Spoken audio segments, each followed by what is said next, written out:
Deep in the old forest of Middle-earth dwells its greatest mystery, a being whose true nature has puzzled generations. Tom Bombadil, with his bright blue jacket and yellow boots, dances through the pages as an anomaly that defies explanation. His powers seem limitless within his domain, yet he shows no interest in the great events of Middle-earth. The One Ring holds no power over him, yet he holds no power over it.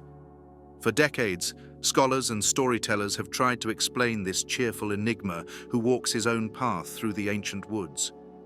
Many have walked the easy path, claiming he must be a divine being in disguise, a Valar or Maya simply playing at being a forest dweller.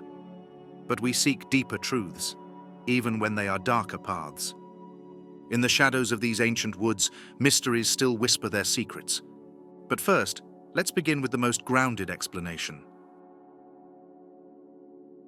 In the oldest days of Arda, before elves walked beneath trees or dwarves delved into mountains, some said consciousness already stirred within the world itself. The land breathed, the waters sang, and the winds carried whispers of ancient secrets. From this primordial awareness emerged Tom Bombadil, not as a separate being, but as the voice of Middle-earth itself. This living embodiment of Middle-earth reveals his true nature in every interaction. When hobbits become trapped in Old Man Willow's roots, Tom simply tells it to release them, and it obeys. In the Barrow Downs, his voice alone drives away wights that no warrior could face. Each step he takes makes grass greener, each song he sings calms the wild trees of the old forest. He tends no gardens, yet flowers bloom around him, commands no beasts, yet they follow his singing. Like the earth beneath our feet, Tom would follow his own immutable laws. He refuses to leave his domain not out of fear or weakness, but because it simply isn't in his nature, just as mountains don't uproot themselves to visit the sea. He shrugs off the ring's temptation with the same casual indifference that bedrock shows to the storms that rage above it. Tom cares nothing for power or realms or rings, just as the earth itself remains unchanged whether kingdoms rise or fall upon its surface. But you are young and I am old. Eldest, that's what I am. Mark my words, my friends. Tom was here before the river and the trees. Tom remembers the first raindrop and the first acorn. He made paths before the big people and saw the little people arriving. He was here before the kings and the graves and the barrow wights. This theory explains why Tom calls himself eldest, because he is quite literally as old as the land itself. Not even the Valar can claim such antiquity, for they came to Arda after its creation. Tom remembers because he is that memory, the living consciousness of Middle-earth given voice and form. But older secrets lie in the time before this world was born. Tales whisper of other worlds, realities that existed before our own, previous attempts at creation that came before the shaping of Arda. Before elves walked the forests, before men built their kingdoms, even before the first mountains rose from the sea, these forgotten realms flourished and fell into darkness. Some say Tom Bombadil was a being from one of these unmade realities, surviving its destruction by escaping into the void between worlds. That world was filled with beings who defied their creator's design, twisting their purpose until the creator decided to unmake everything and start anew. In those final moments, as reality itself began to unravel, Tom alone found a path into the void, whether through his own power or his creator's secret mercy that remains unknown.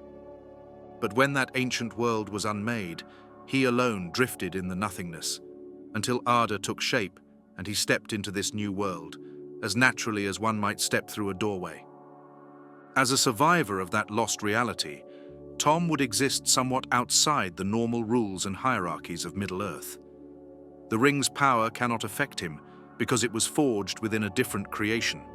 Its magic simply doesn't compute with his fundamental nature. His knowledge spans beyond what even the oldest beings of the current world know, yet he shows little interest in current events because they belong to a different existence than his own.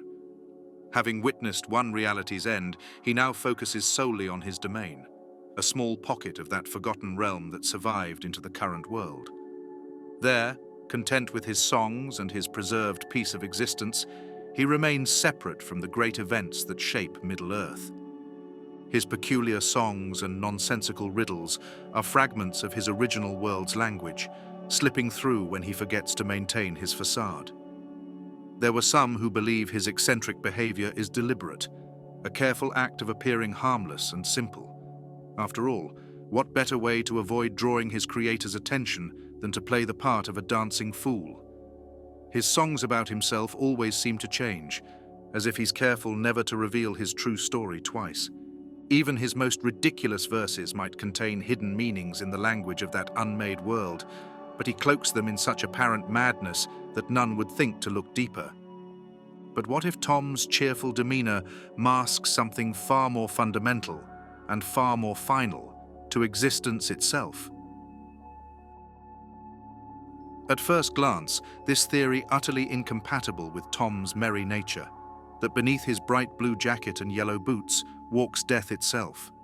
While many dismiss this idea as contradictory to his cheerful demeanor, a deeper examination reveals unsettling parallels.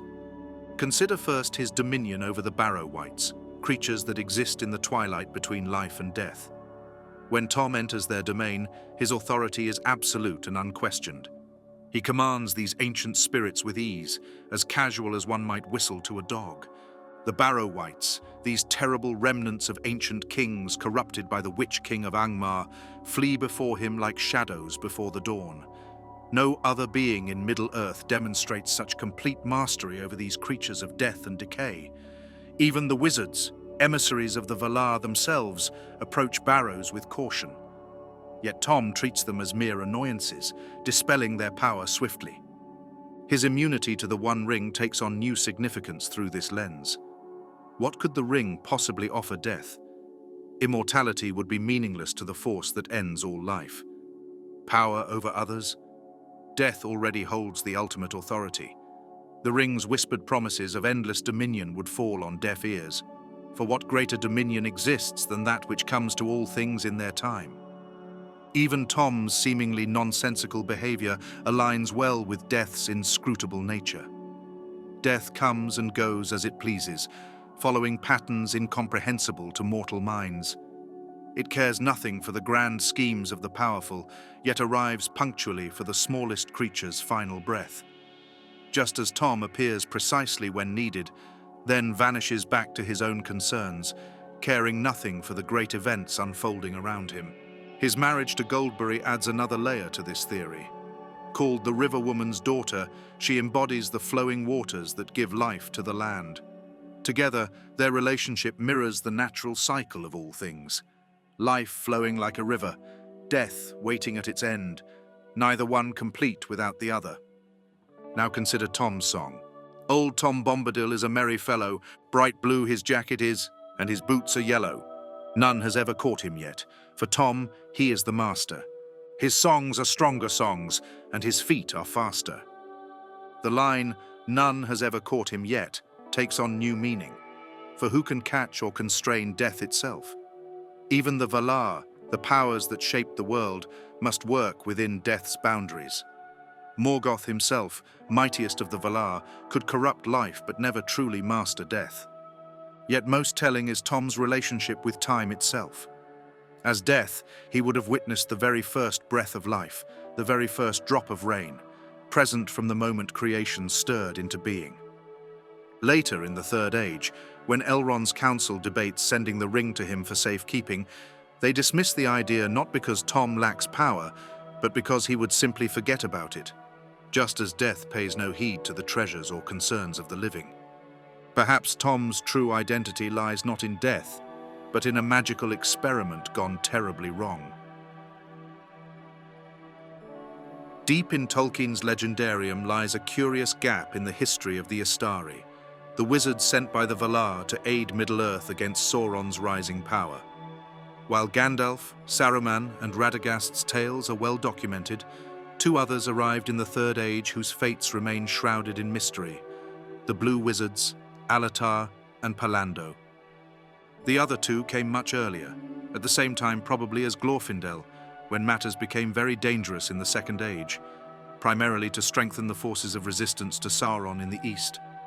What success they had, I do not know, but I fear that they failed, as Saruman did, though doubtless in different ways, and I suspect they were founders or beginners of secret cults and magic traditions that outlasted the fall of Sauron. During their mission to the east, something went catastrophically wrong. In their attempts to counter Sauron's growing power, the Blue Wizards had begun founding secret magical traditions and cults of their own, mysterious arts that Tolkien hints outlasted the fall of Sauron. Perhaps one of these very traditions they established, an attempt to master time itself to better combat the Dark Lord, backfired. In experimenting with temporal magic of their own creation, one of the Blue Wizards strayed too deep into powers that should have remained untouched, and was swept away by forces beyond even the wisdom of the wise. The ancient powers tore him from his own time and cast him backward through countless ages to the very dawn of Middle-earth's earliest days. The journey transformed him fundamentally. Like a gem tumbled smooth by centuries of flowing water, the sharp edges of his purpose were worn away. His memories of his mission, his true name, even his nature as one of the Astari, all faded like morning mist before the sun. Yet his power remained, transmuted into something both greater and stranger than before. This would also explain why Gandalf failed to recognize Tom for what he was. The temporal displacement didn't just move Tom physically, it threw him backward through thousands of years, fundamentally altering him in the process. By the time Gandalf arrived in Middle-earth in the Third Age, Tom had already spent ages being reshaped by time itself, transformed beyond any semblance of what an Istari should be. Where once stood a dignified emissary of the Valar, now danced a creature of wild joy and ancient power. Yet traces of his original nature remained, hidden in plain sight. The bright blue of his jacket was an echo of his original nature as a blue wizard, preserved even through his transformation. His songs of power, so different from the formal incantations of other wizards, might be spells evolved through centuries of isolation. There might be an even more poignant reason for Tom's constant wandering within his domain. The Blue Wizards always traveled in pairs. Alatar and Palando were bound by a friendship that stretched back to the Undying Lands. If Tom is indeed one of them, his seemingly aimless patrols of his territory take on a heartbreaking dimension. Perhaps he walks the same paths day after day, age after age, waiting for his lost companion to find him. His jolly songs and cheerful demeanor mask a deeper loneliness, a hope that someday his fellow Blue Wizard might stumble through the same temporal disturbance and rejoin him. Tom's domain would center on the exact spot where he first emerged from the time warp. Some said his reluctance to leave these borders might not be disinterest, but a deep instinct warning him that only here, at the nexus of his temporal displacement, can he maintain his existence. Sometimes the greatest mysteries wear familiar faces. This theory steps beyond the boundaries of Middle-earth itself, suggesting Tom Bombadil walks among his forest as Tolkien walked through his own creation. Within their respective domains, both command absolute power, yet each chooses to exercise it with gentle restraint rather than dominion. Tom sings life into the old forest, just as Tolkien breathed life into Middle-earth through his tales and poems. He speaks the ancient language of roots and trees as naturally as Tolkien spoke the tongues of elves and men. In dusty barrows and deep woods, Tom unveils secrets as old as the land itself, mirroring how Tolkien unearthed forgotten languages and lore in his scholarly pursuits. The ring falls powerless before Tom, just as no plot device could ensnare its own creator. Tolkien stood immune to the corrupting influence of his own mythical artifacts. When Tom dances through his tales, spinning riddles and rhymes, we see Tolkien's own joy in crafting new words and verses come alive. And when Tom appears at precisely the right moment to pluck hobbits from danger, we witness the author's hand guiding his beloved characters through their darkest hours, one last gentle touch before they venture beyond his sheltering woods into the wider perils of Middle-earth. Yet even this explanation feels too simple. Perhaps we need to look not at the story's creator, but at creation itself. In the beginning, Before the shaping of Arda itself, Eru Ilúvatar created the world through the music of the Ainur, a vast symphony that brought reality into being. Even Morgoth's attempts to mar this music with his own discordant themes were taken up by Ilúvatar and woven into a greater whole, creating a world more complex and profound than the original vision. Yet some whisper of another possibility, that within this cosmic symphony there exists a glitch in the great music, a note that slipped between the harmonies and discords. Neither corruption nor correction, but an aberration that somehow maintained its independence. Some say Tom Bombadil represents such an anomaly in the fabric of creation itself, a glitch in the fundamental code of Arda. As this glitch in the music, Tom stands as old as creation itself, neither Valar, nor Maya, nor any other categorized being, but something that exists outside the normal hierarchy of Middle-earth's powers, like a repeated note that somehow escaped the conductor's control. Consider how Tom's power manifests within his domain. He doesn't command or dominate like Sauron or the wizards. Instead, he sings, and reality itself glitches to match his song. His songs work because they are power, direct expressions of that original glitch in the music of creation. This explains why his singing seems nonsensical, yet carries such authority. He's not using the language of Middle-earth at all, but accessing errors in the primordial music itself. The boundaries of his power become clearer through this understanding. Like a bug that only appears under specific conditions, Tom's influence is absolute within his territory, but fades beyond it. His dominion extends precisely as far as his particular anomaly in the music reaches, no further and no less. Some find this theory disturbing, the idea that there might be glitches in creation that escaped even Ilúvatar's harmonious design. Yet perhaps this too serves a greater purpose. In a world where even Morgoth's greatest acts of rebellion were ultimately part of the plan, Tom stands as proof that true anomalies exist, that not everything need be bound by predestined themes. Finally, we reach our most outlandish theory, where light and darkness create an impossible paradox. In the darkest corners of Tolkien's mythology lurks a being whose very nature defies comprehension. Ungoliant, the primordial creature of shadow who devoured light itself.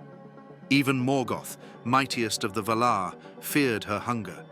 After gorging herself on the light of the two trees of Valinor and fleeing into the uttermost south, her fate remained unknown.